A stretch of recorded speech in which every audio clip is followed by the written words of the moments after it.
सुंदरपुर नाम के गांव में दो बच्चे चिंटू और मोनू अपने अपने जेसीबी और ट्रैक्टर को लेकर पास के जंगल से गुजर रहे थे। लेकिन बीच रास्ते में ही मोनू को किसी के भारी कदमों की आवाज सुनाई देती है। लेकिन तभी वे दोनों देखते हैं कि जंगल के दो राक्षस तेजी से उनकी ओर आ रहे थे। उन राक्षस को देखकर चिंटू भी काफी ज्यादा डर जाता है। अब तुम नहीं बचोगे बच्चों, आज हम तुम्हें खाकर ही रहेंगे। हा हा हा हा। उस राक्षस की बातें सुनकर चिंटू डरते हुए मोनू से कहने लगता है कि अरे मोनू, खड़े खड़े तमाशा क्या देख रहे हो, चलो यहाँ से भागते हैं। चिंटू और मोनू अपने जेसीबी और ट्रैक्टर को वहीं छोड़ छाड़ कर भागने लगते हैं। तभी वह दानव कहता है, भागोगे कहाँ तक चिंटू मोनू, आज तुम्हारा हमसे बच पाना नामुमकिन है। ऐसा कहकर वो दोनों उनके पीछे पड़ जाते हैं। मोनू और चिंटू के लिए उन राक्षस से बच पाना काफी मुश्किल था। एक तरफ जंगल का खूंखार राक्षस और दूसरी तरफ लावा राक्षस मिलकर उन दोनों को चारों तरफ से घेर लेते हैं। ये देखकर चिंटू काफी ज्यादा डर जाता है। लेकिन तभी अचानक उनके जेसीबी और ट्रैक्टर दोनों रोबोट्स में बदल जाते हैं। उन रोबोट को देखकर वे राक्षस काफी ज्यादा हैरान रह गए और फिर उन राक्षस और रोबोट्स के बीच में फाइट शुरू हो जाती है।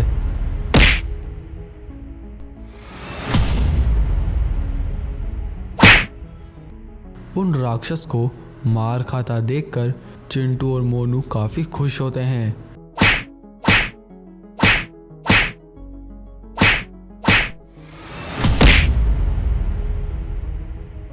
उन दोनों रोबोट से इतनी मार खाने के बाद वे दोनों राक्षस रोते हुए उस जंगल में वापस चले जाते हैं।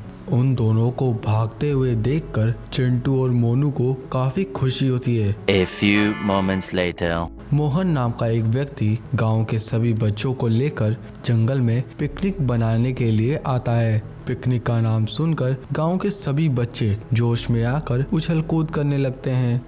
जंगल में पहुंचकर वे सभी पिकनिक बनाने के लिए पिकनिक की तैयारियों में जुट जाते हैं और काम करना शुरू कर देते हैं। लेकिन किसी को भी इस बात का अंदाजा नहीं था कि वह दोनों राक्षस छुप छुप कर उन सभी को देख रहे हैं।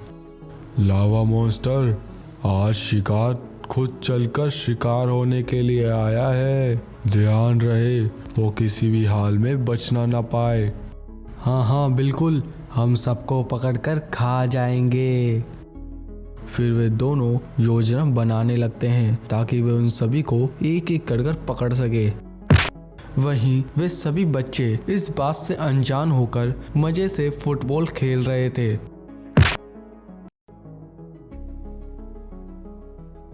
तभी कुछ ही देर में वह फुटबॉल चिंटू के पास आकर रुकती है। चिंटू अपनी पूरी ताकत से उस फुटबॉल को लात मारता है, जिससे वह फुटबॉल आसमान में काफी ऊपर चली जाती है। उस बॉल को देखकर चिंटू के सभी दोस्त हैरान रह जाते हैं। फुटबॉल सीधा जाकर उस जंगल के राक्षस को लगती है। अरे अरे बाप रे, मार दिया। अब तो मैं इन बच्चों को किसी भी हाल में नहीं छोड़ूंगा। फिर वे सभी बच्चे अपने अपने काम से जंगल के अंदर चले जाते हैं। कुछ समय बाद चिंटू अपने हिस्से की लकड़ियों को लेकर वापस आ जाता है तो वह देखता है कि वहाँ कोई भी नहीं है। तभी चिंटू देखता है कि वह दोनों विशाल राक्षस उसके सामने आ जाते हैं। और तो और उन्होंने चिंटू के सभी दोस्तों को एक बड़े से पिंजरे के अंदर कैद कर दिया था ताकि वह उन सबको पकड़कर खा सके। यह देखकर चिंटू को उन दोनों के ऊपर काफी गुस्सा आता है। वे राक्षस चिंटू को खाने के लिए उसकी ओर तेजी से जाने लगते हैं। लेकिन तभी चिंटू को बचाने के लिए गांव का विनोद साइंटिस्ट अपने दोनों रोबोट को लेकर वहां आ जाता है। मेरे रोबोट, इन दोनों की इतनी पिटाई करो कि ये फिर से कभी किसी को भी परेशान ना करे। फिर उन सभी में फाइट शुरू हो जाती है।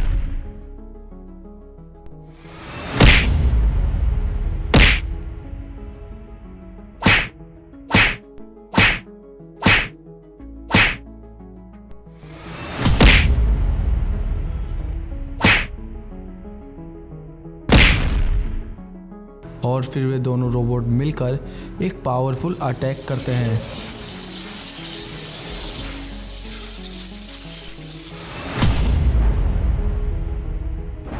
और उन दोनों मॉन्स्टर को मार गिराते हैं। फिर वे सभी लोग ये लड़ाई जीत जाते हैं। एक समय की बात है, रमेश नाम का एक व्यक्ति अपनी 2 गायों को लेकर गांव के पास के जंगल से गुजर रहा था। लेकिन रमेश को ये नहीं पता था कि उसके साथ कुछ ही पलों में क्या होने वाला है। कुछ ही देर में रमेश को किसी के भारी कदमों की आवाज सुनाई देती है। रमेश अपने सामने के नज़ारे को देखकर हैरान हो चुका था।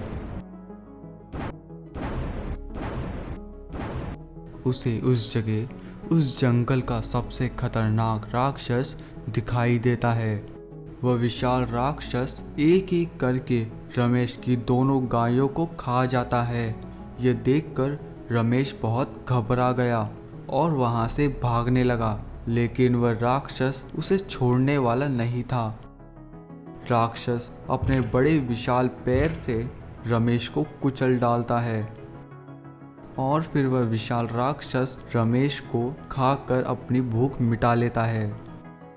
पास के एक सुंदरपुर नाम के गांव में एक चिंटू नाम का होनहार लड़का रहा करता था।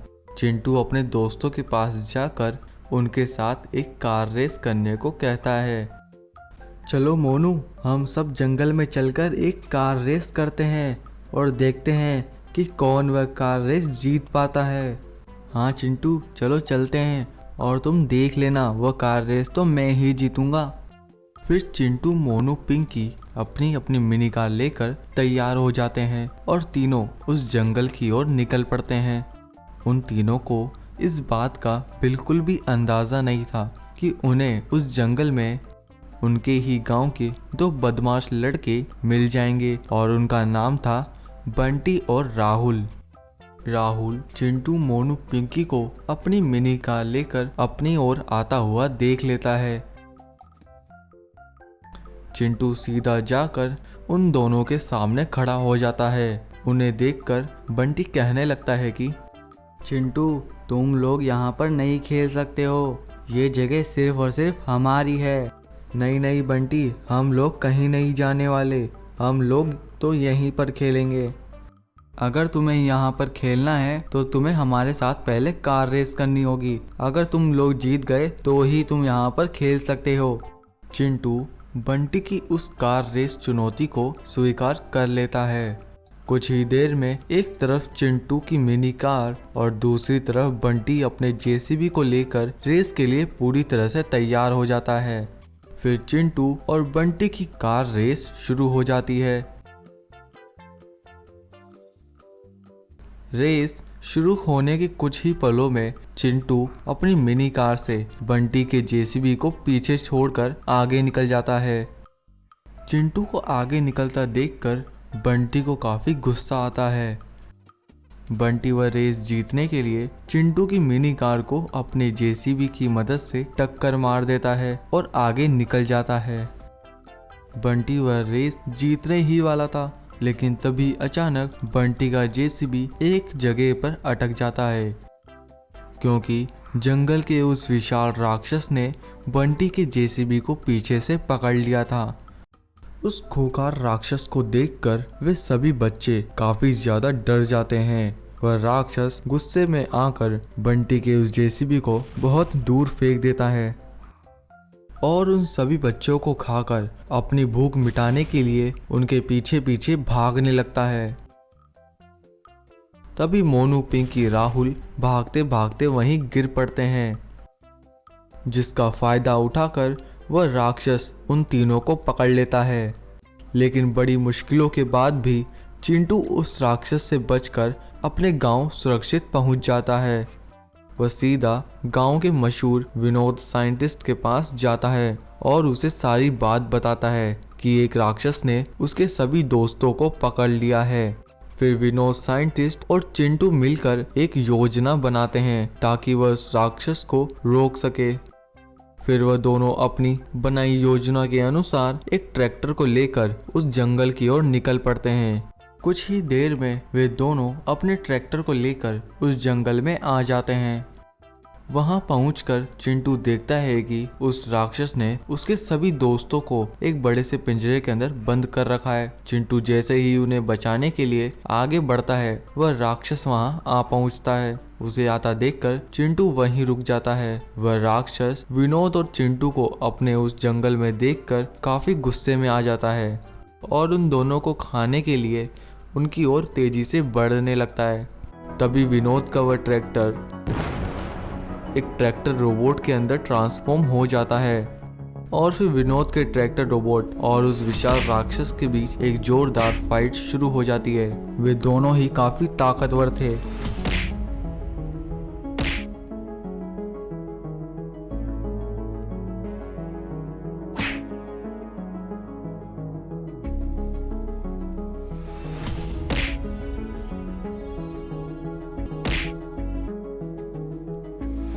लेकिन तभी ट्रैक्टर रोबोट उस राक्षस का खेल खत्म कर देता है और उसे मार गिराता है। एक समय की बात है, सदनपुर नाम के गांव में एक सुरेश नाम का व्यक्ति कई सालों से रहा करता था। सुरेश का एक बेटा था, उसका नाम था चिंटू। एक दिन चिंटू अपने पिताजी के बताए एक जरूरी काम से दूसरे गांव जा रहा था। तभी बीच रास्ते में उसकी मिनी कार का बैलेंस खराब हो जाता है, जिसके कारण वह एक पेड़ के तने से टकरा जाता है और सीधा जाकर एक बड़े गड्ढे में गिर जाता है। चिंटू एक कई सालों पुरानी एक गुफा में जाकर गिर जाता है। कई सालों पहले एक बुरे जादूगर ने उन 3 जादुई रोबोट को श्राप देकर उस गुफा के अंदर बंद कर दिया था। हजारों साल पुरानी उस गुफा में 3 रोबोट को देखकर चिंटू हैरान रह जाता है। फिर चिंटू उन 3 जादुई रोबोट को उस गुफा से बाहर निकाल ले आता है। तुमने हमें उस गुफा से निकालकर हमारे श्राप को खत्म कर दिया। अब तुम जैसा कहोगे हम वैसा ही करेंगे। ये सुनकर चिंटू मन ही मन काफी खुश होता है। चिंटू उन रोबोट को लेकर अपने गांव पहुंचता है ताकि वह उन्हें अपने पिताजी को दिखा सके। तभी उस गांव के सबसे बुरे लड़के राहुल और बंटी बड़े गुस्से से वहां आते हैं और उस चिंटू के बच्चे को आगे जाने से रोकने लगते हैं। ये देखकर चिंटू काफी डर जाता है। ए चिंटू के बच्चे, चुपचाप अपनी ये मिनी कार हमें दे दे, वरना ये तेरे लिए अच्छा नहीं होगा। यार बंटी, उन बड़े बड़े रोबोट को तो देख, मुझे तो उन्हें देखकर बहुत डर लग रहा है। चल हट, मैं किसी रोबोट से नहीं डरता। मैं आज वो मिनी कार लेकर ही रहूंगा। ऐसा कहकर बंटी चिंटू की ओर बढ़ने लगता है। बंटी चिंटू को परेशान कर रहा था। ये देखकर पीले रोबोट को काफी गुस्सा आता है और फिर पीला रोबोट बंटी को सबक सिखाता है।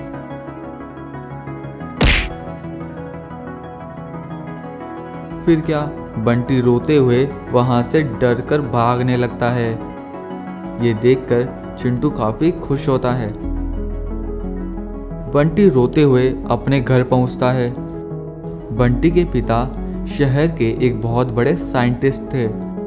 बंटी रोते हुए सारी बात अपने पिताजी को बताता है, जो कुछ भी चिंटू ने उसके साथ किया। यह सब सुनकर बंटी के पिता को उस चिंटू पर काफी गुस्सा आता है। फिर वह एक रोबोट को बनाने लगते हैं ताकि वह अपने बेटे बंटी का चिंटू से बदला ले सके। वह साइंटिस्ट एक वाटरमेलन रोबोट को लेकर चिंटू के घर के बाहर आ जाता है।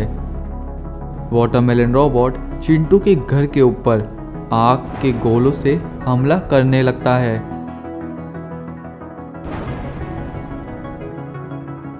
लेकिन तभी चिंटू वहां अपने 3 जादुई रोबोट के साथ आ जाता है। तुमने मेरे बेटे को मारा, अब तुम देखना मैं तुम्हारा क्या हाल करता हूँ। मेरा ये वाटरमेलन रोबोट तुम्हें नहीं छोड़ेगा। मेरे 3 जादुई रोबोट इस बुरे साइंटिस्ट को अच्छा मजा चखाना। फिर वे सभी रोबोट आपस में फाइट करने के लिए तैयार हो जाते हैं।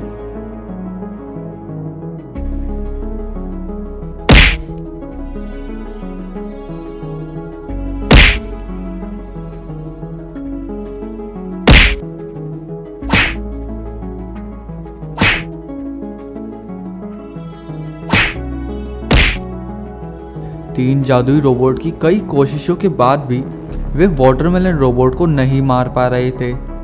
तभी वह तीनों एक साथ मिलकर उस वाटरमेलन रोबोट के ऊपर हमला करते हैं और उस वाटरमेलन रोबोट को मार गिराते हैं। अगर आपको हमारी ये वीडियो पसंद आई तो इस वीडियो को लाइक करें और हमारे चैनल को सब्सक्राइब करें।